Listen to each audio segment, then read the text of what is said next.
I guess since I was a little kid, I was always sort of upset by the passing of time and our seeming sort of impotence and inability to do anything about it.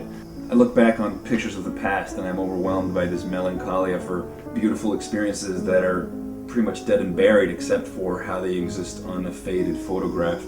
And having failed to find true consolation in any religion or philosophy as of yet, I became interested in science's answer to the human condition. What follows then is my journey to track down these sort of outspoken philosophers, authors, scientists, futurists, whatever you want to call them.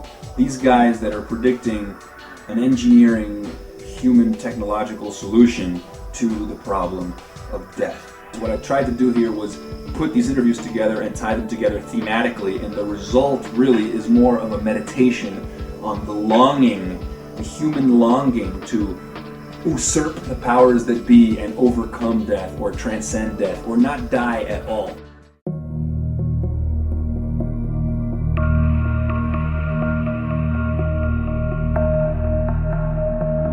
If I know that I've only got 70 years to live and there's nothing I can do about it, then why don't I just relax and get comfortable? You know, the whole Eastern concept of acceptance is a perfectly good one in a lot of circumstances. But there are a lot of times in life acceptance is not the brightest thing.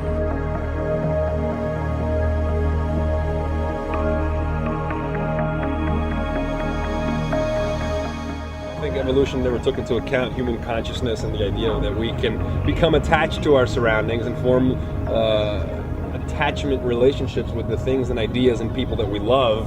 And I think in a way evolution is cruel because it says once you reproduce you're dead, you're no longer useful. I think that's horrible. Oh, yeah, evolution can be very cruel.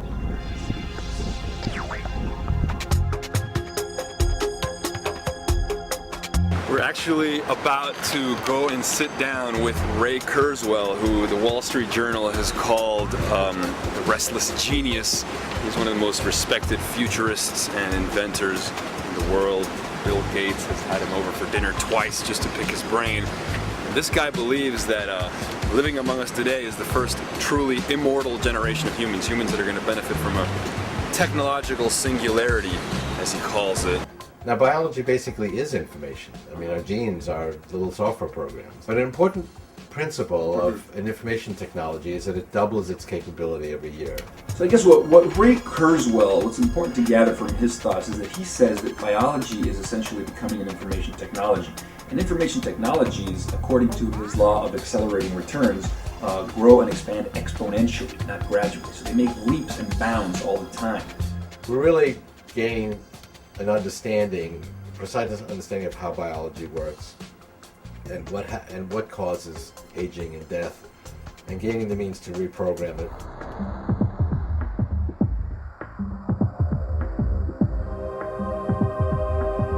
You know, there's this assumption that you can't do something about it. That's the basis of it all. Right. And that assumption is not well founded.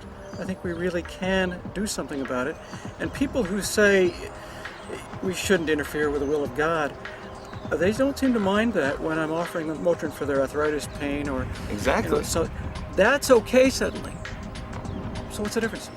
But there's a line in my book, Forever and Ever, where Jasmine and Marjorie, these two characters, are discussing this. Yeah. And Marjorie said, well, she said, I'll tell you something, when you start pissing blood, that'll get the debate moving.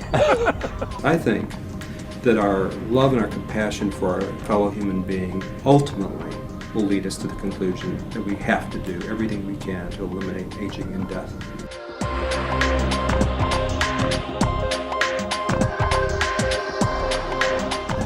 A substantial mitigation of human aging, therapy, or combination of treatments is feasible, plausible, and possible in about a 25-year span, which will be in time for the baby boomer generations, which is me. Yeah. At that point, we really will have the tools to turn the genes off that promote disease and aging, add new genes that promote health. Science and knowledge is increasing exponentially. Right. It's not laterally. Right. The coalescing of supercomputer technology, the coalescing of stem cell research, the Right. coalescing of real genomic engineering. We can take old skin, reset telomeres, grow young skin. Really? So, can we do that to you?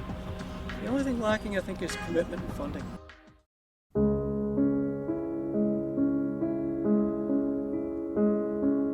a lot of people disagree and say death gives meaning to life, and life wouldn't have meaning and time wouldn't have meaning if it wasn't for the limitation of it because of death. But in my mind, it's life that gives meaning to life.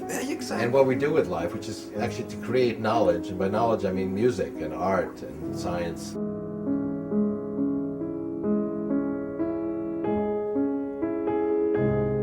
You don't have to wait for nature to give you the protein you want. You can make the gene that will then give you the protein you want. They're doing that now, today.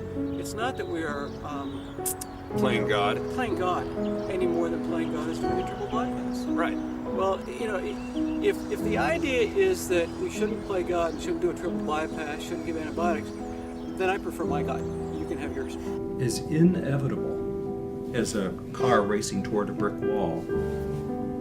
There's this genetic clock. You can exercise well, you can take a lot of vitamins, but your cells have a clock, and eventually all of us, unless we do something about it, are going to hit that brick wall. If you just go with the natural program is to get sick and die at a fairly young Yeah, the age. same natural program that would say every time there was a new disease that we couldn't cure, oh, God's punishing us, you can't tinker with it, you just let the disease eat you up and die. I mean, I think in a way humans, we've always defined ourselves by overcoming biological limitations. We do tinker. That's exactly right. We're the only species that does it. We're the only species that goes beyond our physical limitations and mental limitations.